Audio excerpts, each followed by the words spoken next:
Hoy vamos con nuestro mensaje número 3. ¿Por qué sufrimos? De la serie Pruebas y Sufrimientos. Domingos atrás hemos venido explicando que todos sufrimos, buenos y malos. Que en nuestra cultura y en muchas culturas el sufrimiento se le atribuye solo al malo. Pero el bueno también sufre.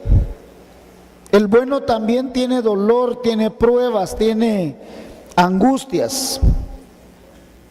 Y la figura de Job y el concepto de prueba y sufrimiento nos va a dar una perspectiva diferente.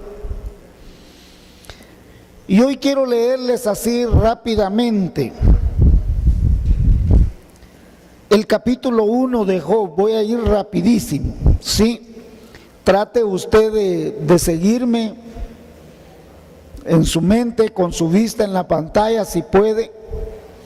Dice: hubo en tierra de Uz un varón llamado Job, y este era hombre perfecto y recto, temeroso de Dios, apartado del mal, y le nacieron 7 hijos y 3 hijas. Su hacienda eran 7,000 ovejas, 3,000 camellos, 500 yuntas de bueyes, 500 asnas y muchísimos criados. Y era aquel varón más grande que todos los orientales. E iban sus hijos y hacían banquetes en sus casas, cada uno en su día, y enviaban a llamar a sus 3 hermanas para que comiesen y bebiesen con ellos. Y acontecía que, habiendo pasado el turno de los días del convite, Job enviaba y santificaba, y se levantaba de mañana y ofrecía holocaustos conforme al número de todos ellos. Porque decía Job: quizás habrán pecado mis hijos y habrán blasfemado contra Dios en sus corazones. Y de esta manera hacía Job todos los días. Un día vinieron a presentarse delante de Jehová los hijos de Dios, entre los cuales vino también Satanás, y dijo Jehová a Satanás: ¿de dónde vienes? Respondió Satanás a Jehová y dijo: de rodear la tierra y andar por toda ella.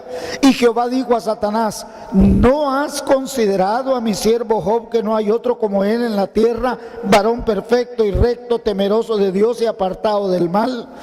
Y respondió Satanás a Jehová y dijo: ¿acaso teme Job a Dios de balde?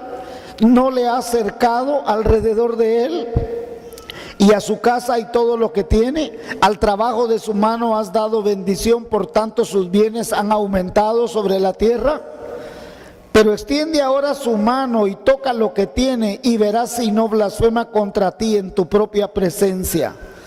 Y dijo Jehová a Satanás: he aquí, todo lo que tiene está en tu mano, solamente no pongas mano sobre él. Y salió Satanás delante de Jehová. Y un día aconteció que sus hijos e hijas comían y bebían vino en casa de su hermano el primogénito.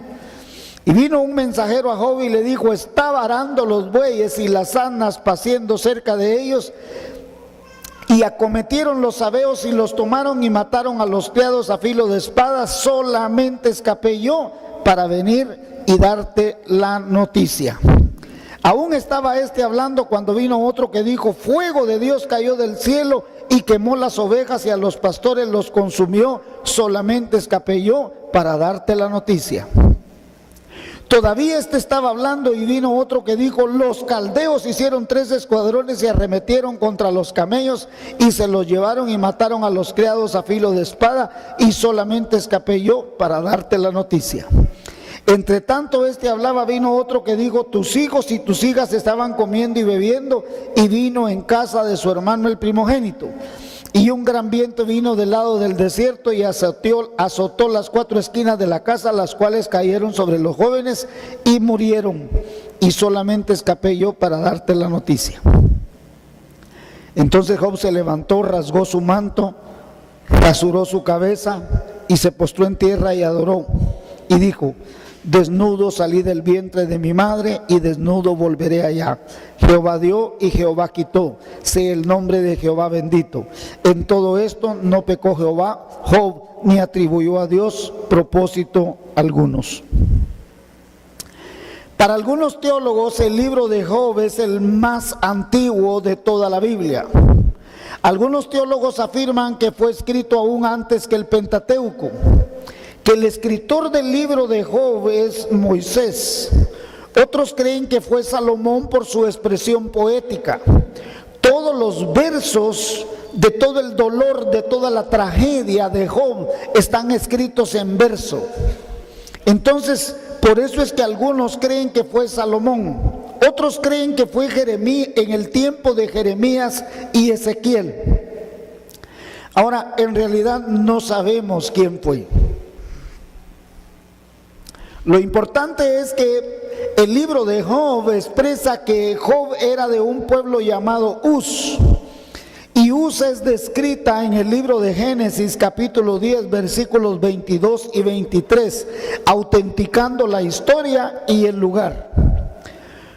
Por otro lado, el libro de Job nos va a enseñar que el sufrimiento es para justos y para injustos. Que nosotros no tenemos que hacernos a la idea que cuando vemos que alguien está sufriendo o le está pasando algo malo, es porque ha sido malo en sí mismo. Que no necesariamente Dios esté disgustado con esa persona que sufre. Que en la vida es importante entender que nuestra fe va a ser probada y que a otras veces será porque nosotros seremos disciplinados. Ahora, la Biblia cita el libro de Job en el libro de Ezequiel capítulo 14, versículos 14. También la Biblia cita el libro de Job en Santiago capítulo 5, versículo 11. ¿Y por qué lo hace? Porque trata de darle autenticidad, que el sufrimiento sí existe. Ahora, 3 preguntas antes de entrar al mensaje. ¿Cómo era Job antes de la prueba, antes del sufrimiento, antes de perderlo todo? La Biblia dice esto, el Señor mismo testifica acerca de él y dice: no hay otro hombre como él en toda la tierra. Dice, varón perfecto, varón recto. Pastor, ¿qué quiere decir perfecto? ¿Que no tenía pecado? No, perfecto quiere decir que tenía una plena confianza en Jesús, en Dios. Que usted sabe que tiene defectos, pero que su justicia está basada en la fe de que hay una persona que le perdonó sus pecados. ¿Por qué tuvo que sufrir este hombre justo y temeroso de Dios como pocos en una prueba tan difícil? ¿Por qué sufre usted? ¿Por qué sufro yo? El sufrimiento de Job no era una especie de castigo. La causa de Job no era por cuestiones terrenales, sino Dios estaba confiando plenamente en que el corazón de Job era inamovible, le pasara lo que pasara.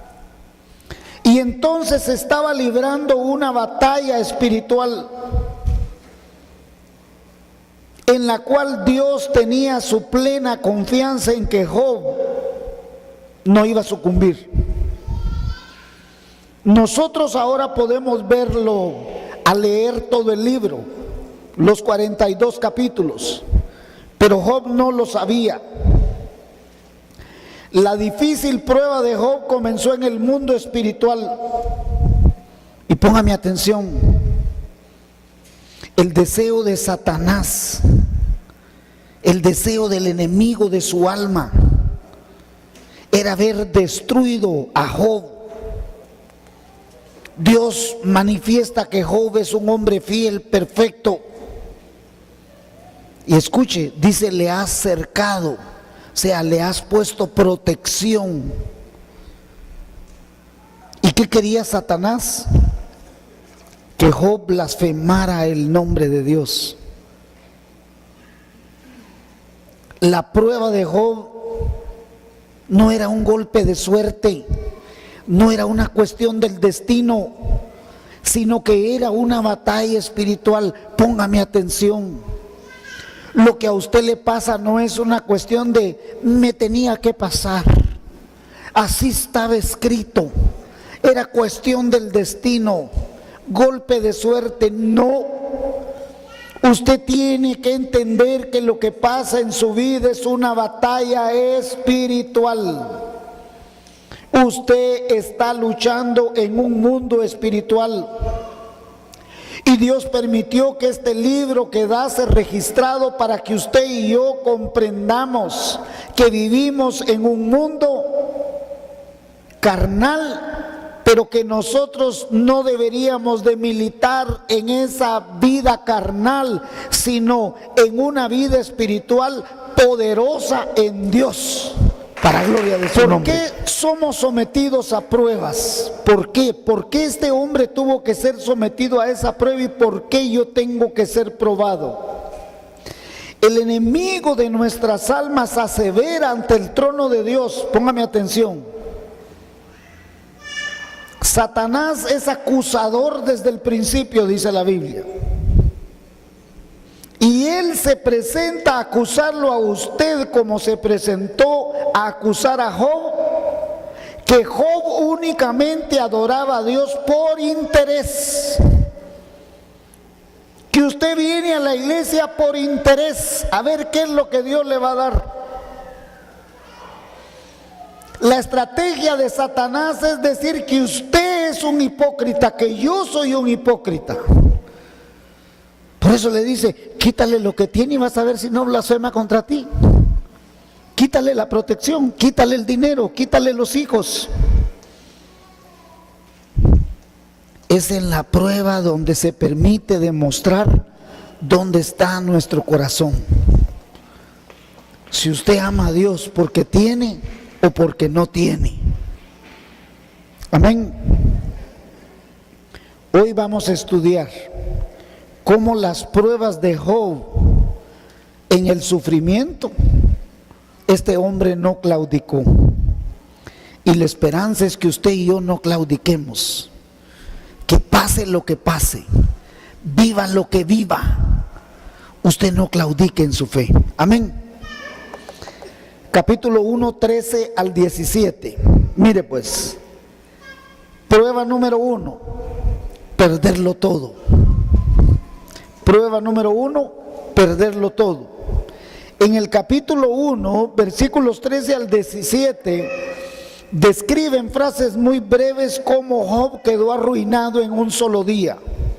Todo absolutamente lo perdió. El gran período de prosperidad de este hombre había terminado. Mientras el tercer mensajero estaba comunicando que todos los camellos, todo lo había perdido en un solo golpe, llega el último mensajero para decirle que sus hijos completamente habían muerto. Ahora, necesitamos dimensionar qué era lo que estaba pasando en el corazón de este hombre. Este hombre no solo le llegaron a decir que perdiste tu trabajo o se murió un solo tu hijo. No, lo había perdido absolutamente todo. Y es doloroso enterrar un hijo, pero enterrar 10 el mismo día, imagínense. Y no tener toda esta familia que era feliz, quedó arruinada completamente en un solo día. ¿Y cómo reaccionó Job ante esta prueba? ¿Qué dijo bajando los ataúdes de sus hijos a la tumba misma? El hombre se postró, adoró a Jehová y dijo: Jehová dio, Jehová quitó, sea el nombre de Jehová bendito. Hermanos, el infierno mismo se sorprendió que Job no solo no pecó ni blasfemó el nombre de Dios, sino que su fe fue inquebrantable. Prueba número 2, la salud de Job. Por más difícil fuera lo que este hombre había pasado, por más terrible, el enemigo no estaba contento, quería destruirle completamente. Sea Satanás no se quedó contento con quitarle todo y matarle a sus 10 hijos. Le envía una terrible enfermedad. Llegó al extremo que estaba todo llagoso y se acostaba en ceniza, dice la Biblia. Yo al principio no entendía por qué este hombre se acostaba desnudo en ceniza. Porque pregúntele a las enfermeras, a los que saben de hospitales. Cuando una persona está llagosa le ponen talco en la cama y en todo el cuerpo. Esa cenicita, así el papel del talco, para que le secaran las heridas, las llagas, todo el cuerpo estaba llagoso. Y hermanos, nada estorba más en el corazón de una persona que tener una enfermedad extrema. Solo los que hemos experimentado el borde de la enfermedad queremos morir, hermanos. En las innumerables veces que les he contado, yo le pedí un día al Señor que me llevara, que ya no quería vivir más, porque usted llega a un extremo de enfermedad tan terrible. Y Job clamaba con dolor, con tragedia, con angustia. ¿Y cómo reacciona Job ante esta prueba? Job dice esto: ¿recibiremos de Dios y el mal no lo recibiremos? La nave en la que Job viajaba por este mundo estaba tremendamente anclada en una fe inamovible en Dios mismo. Viniese la tormenta que viniese, este hombre demostró que él no se movía en su fe.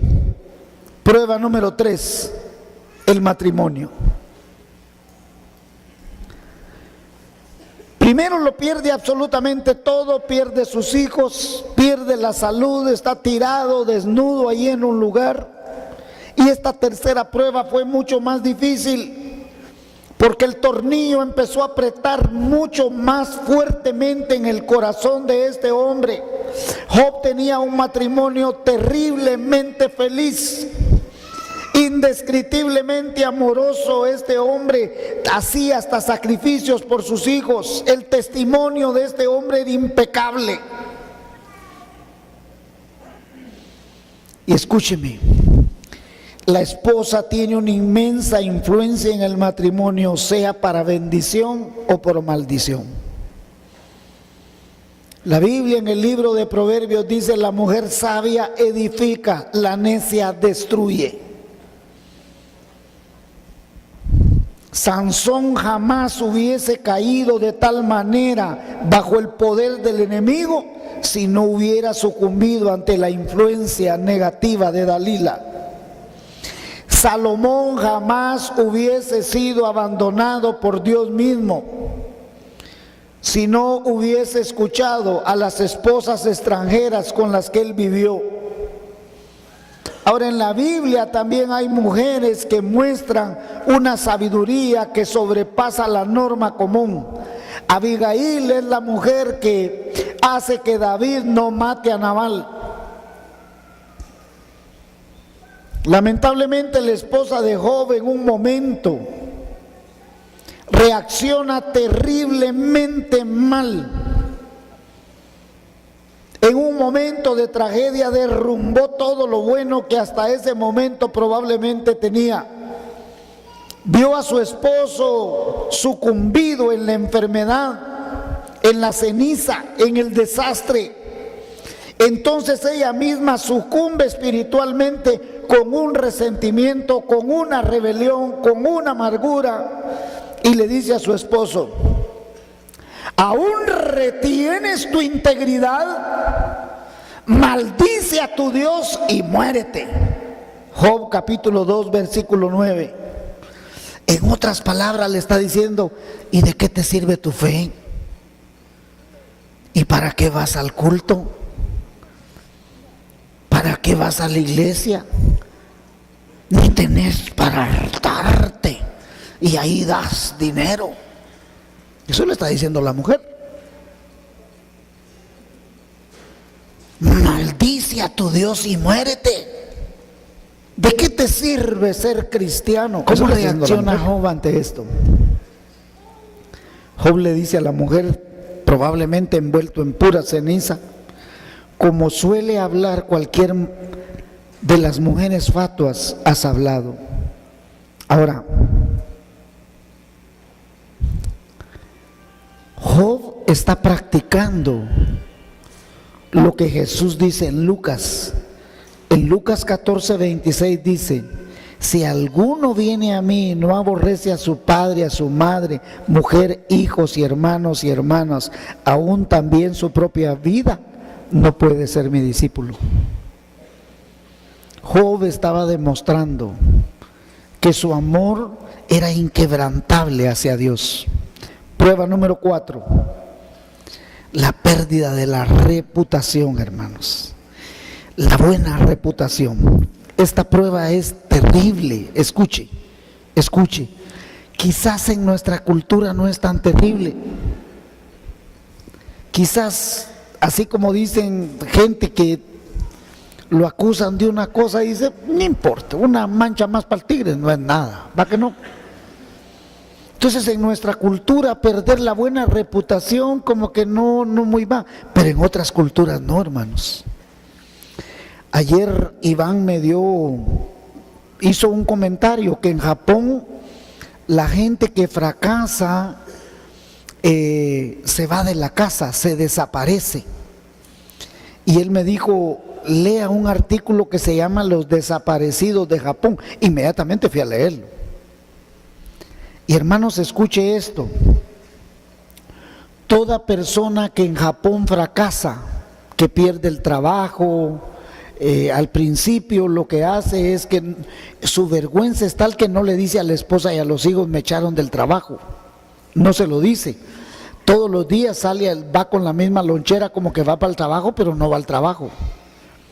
Hasta que un día ya no aguanta más, no puede sostener la mentira y se va de la casa, se esconde, se pierde.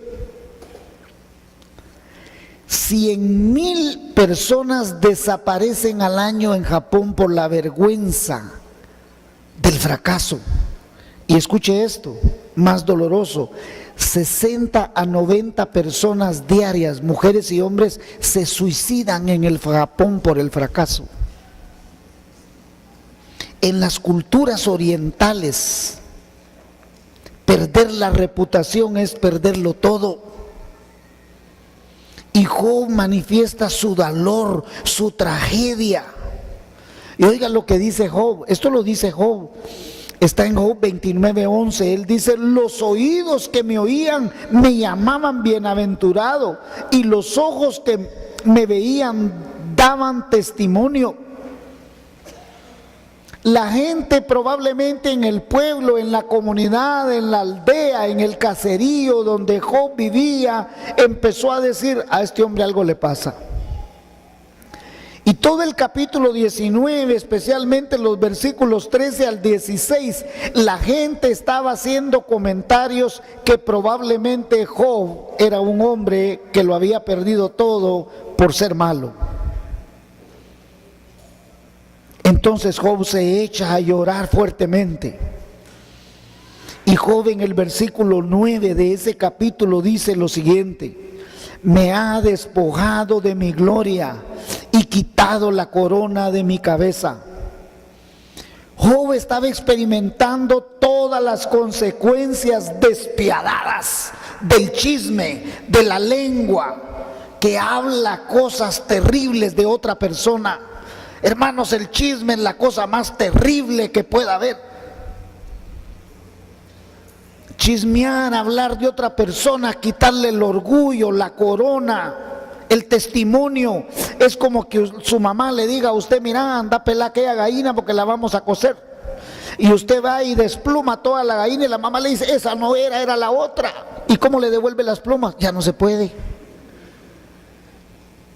Ya no se puede. Ya la peloneó. Ya no, hermanos. Usted habla mal de una persona, la destruye. No tenemos que hablar mal de nadie. Y mientras este hombre había perdido su familia, su casa, todo, su esposa, su matrimonio, todo, ahora pierde su honorabilidad.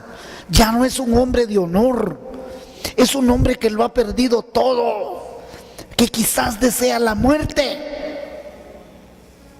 Y mientras todo se había perdido, toda la seguridad se había desmoronado, alrededor de todo este gran problema, este hombre clama y dice en Job 19:25, yo sé que mi Redentor vive, dice. Job dice, yo sé que mi Redentor vive. Con esto aconteció algo maravilloso, algo sorprendente. La figura del Cordero Pascual, del Redentor, va a aparecer con más claridad en todo el Antiguo Testamento, en el libro de Job. Dios nos está mostrando que el sufrimiento nos lleva a la cruz de Cristo.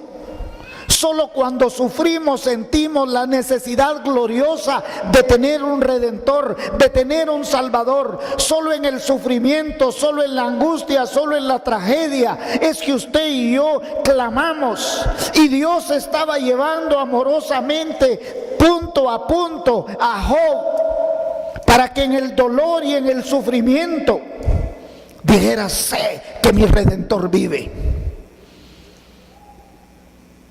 Dios mismo tuvo que llevar a su hijo al dolor. Dios mismo tuvo que llevar a un punto de sufrimiento a su propio hijo. Cuando Jesús está subiendo los escalones para ser crucificado en el Gólgota, son los escalones que Job está dimensionando en el dolor, en la tragedia, en la pérdida de absolutamente todo, en el abandono de todo. Cuando estuvo clavado en la cruz, su desprendimiento fue completo. Pues Jesús mismo en un salmo, en el Salmo 22:7 dice, todos los que me escarnecen. Eso Job lleva al punto de decir, yo sé que mi Redentor vive. Hermanos, amigos que me escuchan y que nos ven en las redes sociales, aquí es donde llegas a entender con más claridad por qué tenemos que ir a las pruebas, por qué tenemos que sufrir. Cuando las seguridades terrenales desaparecen, allí es donde irrumpe la poderosa palabra de Job que dice, yo sé que mi Redentor vive. Cuando la muerte misma amenaza nuestra vida y usted está al borde de la muerte, ahí es que Job dice, yo sé que mi Redentor vive. Aquí es donde finalmente se muestra, se cristaliza algo maravilloso. Job ya no poseía nada, ya no tenía nada en la tierra. Él no podía decir esto es mío, nada. Probablemente ni la ceniza donde se acostaban los vecinos, seguramente llevaban un poco de ceniza y se la tiraban ahí. Ve, Patojo, anda a tirarle un poco de ceniza ahí a Job donde está tirado, como que era chucho. Ya no tenía nada. Pero aquí es donde este hombre, y es donde Dios lo quiere llevar a usted, donde Dios me quiere llevar a mí. Que usted no ponga su confianza en las cosas terrenales, porque esas aquí se quedan y aquí se pierden, y usted no va a poder llevar nada. Nada. No ponga su confianza en las cosas terrenales. ¿Por qué? Porque todo se pierde. Y ahí es donde Job dice, yo sé que mi Redentor vive. Y él se aferra a su Redentor. Prueba número 5. La prueba del abandono de los amigos y sus propios hermanos. Cuando uno termina el libro, hermanos, el libro de Job tiene 42 capítulos. Les ruego, les suplico, léalo esta semana. Léalo. Le va a sentir gusto como nunca leer este libro. 42 capítulos en un ratito lo lee. 2 horas para el que le cueste leer, en un ratito lo va a leer. Escúcheme por favor, este hombre lo abandonan sus amigos, lo abandonan su propia familia, sus propios hermanos, porque en el capítulo 42 ya van a aparecer todos, ahí sí, ahí van a aparecer todos. Esta quinta prueba se vuelve un tanto difícil espiritual y emocionalmente. Porque déjeme decirle con mucha propiedad que a veces uno se lleva mejor con amigos que con la propia familia, ¿sí o no? Y estos amigos, Job tenía 3 amigos.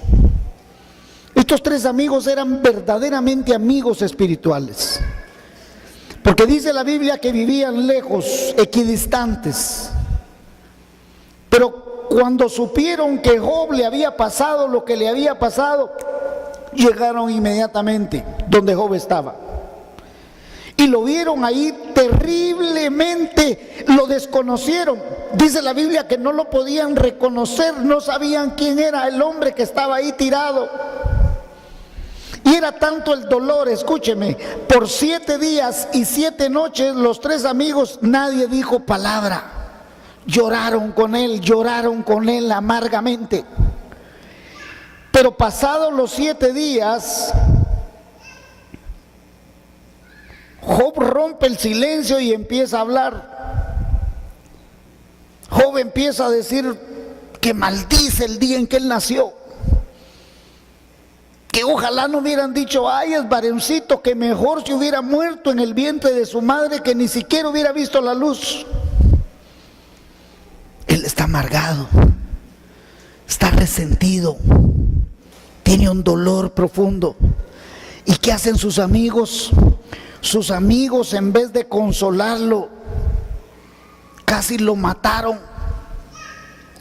Le dieron citas y enseñanzas piadosas, de manera que Job les implora: oh vosotros mis amigos, tened compasión de mí, tened compasión de mí.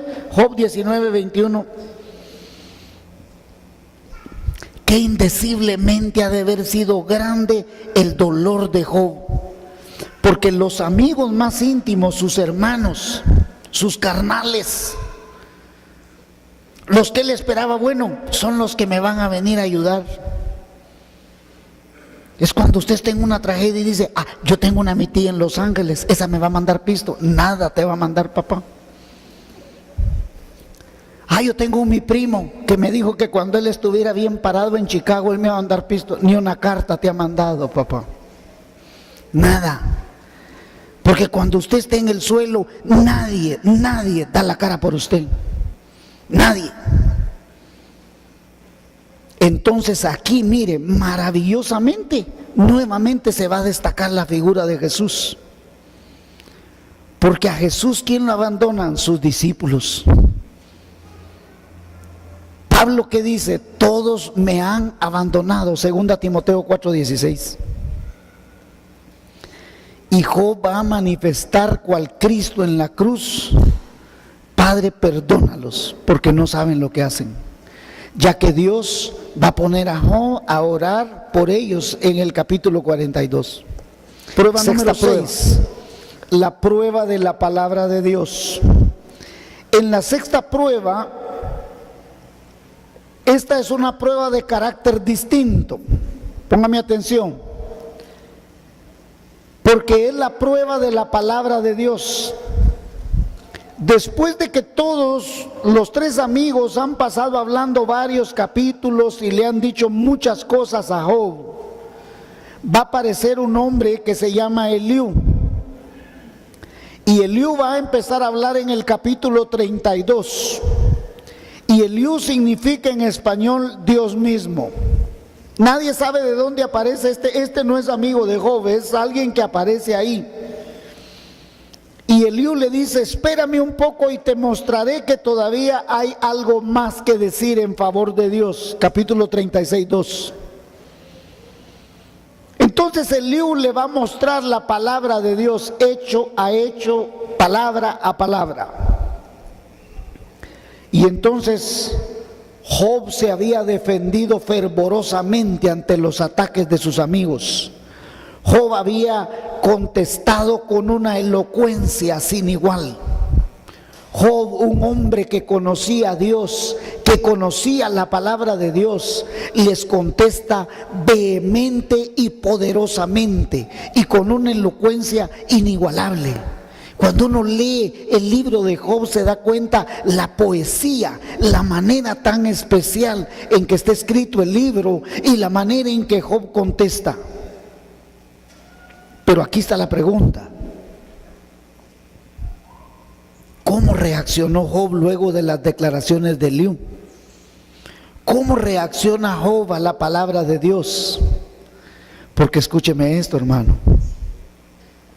Cuando usted está pasando por la prueba del sufrimiento, va a venir alguien y le va a dar un versículo, le va a dar una palabra, y usted va a reaccionar así, porque vos no estás viviendo lo que yo vivo. Para vos es fácil hablar de ese pasaje, porque no tenés el dolor, la tragedia que yo tengo. Pero mire lo que hace Job. Dice la Biblia que Job inclinó su cabeza y quedó en silencio y le dio la razón a Eliú. Si Job se hubiera rebelado contra la palabra del Señor, si hubiera cerrado su corazón, no habría podido experimentar la última prueba, la prueba suprema. ¿Y cuál era la prueba suprema? Que Dios mismo le hablara, que Dios mismo se revelara, y esa es la prueba 7. A partir del capítulo 38 es Dios mismo quien va a hablar con Job. Y la manera en que Job va a hablar con él es tempestuosa. Pero Dios va a manifestar la presencia salvadora de Jesucristo. Y escúcheme, Dios va a hablar afrentosamente a Job. ¿Por qué le va a hablar afrentosamente? Porque cuando Jesucristo está clavado en la cruz, despojado de todas sus pertenencias, sufrido todo el dolor inimaginable, inmediatamente después de esa gran prueba de dolor en la cruz, Jesús manifiesta un rechazo hacia su propio Hijo en la cruz. Y Jesús desde la cruz dice: Dios mío, ¿por qué me has desamparado? Y es que en ese momento Jesús está cargando con todo el pecado del mundo. Y Dios no puede tener una relación con el pecado, porque Dios se hizo pecado por causa nuestra, se hizo maldito por causa nuestra. Jesús llevó nuestra maldición en esa cruz. Se hizo maldito para que usted fuese justificado por la fe, para que usted fuese bendito. Y Job es rechazado para que Job pueda ver más allá de lo que hasta ahora ha visto. Ojo, porque usted cuando está sufriendo, usted se mira a sí mismo. Usted dice: es que como yo estoy sufriendo, como yo soy el que debo, como yo soy el del problema, como yo soy el de la enfermedad, como yo me he vuelto una carga para la familia cuando son aquellos que están postrados, mejor me muriera, mejor el Señor me llevara. ¿O no estoy hablando verdad, hermanos? Así es. Y escuche esto. Hasta ahora Job solo había mirado hacia él. Y él, mire lo que dice Job en 29:11. Los ojos que me veían, pero después del punto de mayor sufrimiento, Job tiene una mirada hacia Dios. Y Job dice esto: mas ahora mis ojos te ven. Job 42:5. La persona que está sufriendo ya no debe poner la mirada en sí mismo. Ponga la mirada en Dios. Ya no se autolastime. Ya no se tenga conmiseración de sí mismo, ponga la mirada en Jesús. ¿Por qué? Porque Dios había guiado a Job a que reconociera que era culpable, pero que estaba arrepentido y que era limpio. Job ya no tiene nada. Pero Job dice, me aborrezco a mí mismo, dice. Job está reconociendo quién es él, quién es en Cristo. Y hermanos, ¿cuándo es que se comenzó a manifestar poderosamente la victoria de Cristo? Después de su muerte. Si morimos juntamente con Él, viviremos con Él, hermanos. Job había representado esto proféticamente al aferrarse a su prueba, pues después recibió mucha más bendición. Miren lo que dice la Biblia. Y quitó Jehová la aflicción de Job, cuando él hubo orado por sus amigos, y aumentó el doble de todas las cosas que había sido Job. Y vinieron a él todos los que antes le habían conocido y comieron con él pan en su casa. Y se condolieron con él y le consolaron de todo aquel mal que ellos le dio y todos ellos le dieron una pieza de moneda y un anillo de oro. Y bendijo Jehová el estado postrer de Job más que el primero, porque tuvo 14,000 ovejas, 6,000 camellos, 1,000 yuntas de bueyes y 1,000 asnas, y tuvo 7 hijos y 3 hijas. Pero aquí hay una cosa que me da tristeza a mí, hermanos. No menciona a la esposa. Todo Dios se lo dio al doble y le volvió a dar los 10 hijos. Pero no menciona a la esposa. ¿Por qué, pastor? Porque creo que hay una enseñanza para nosotros. Si usted y yo estamos sufriendo ahora, o estamos pasando por el dolor, por la tragedia, por la angustia, ponga su mirada en Cristo, hermano. No es el deseo de Dios que usted sufra. Lo permite, sí, pero el propósito es que usted venga a sus brazos, que usted reconozca que necesita un Redentor y que usted diga, yo sé que mi Redentor vive, yo sé que mi Salvador vive. Amén.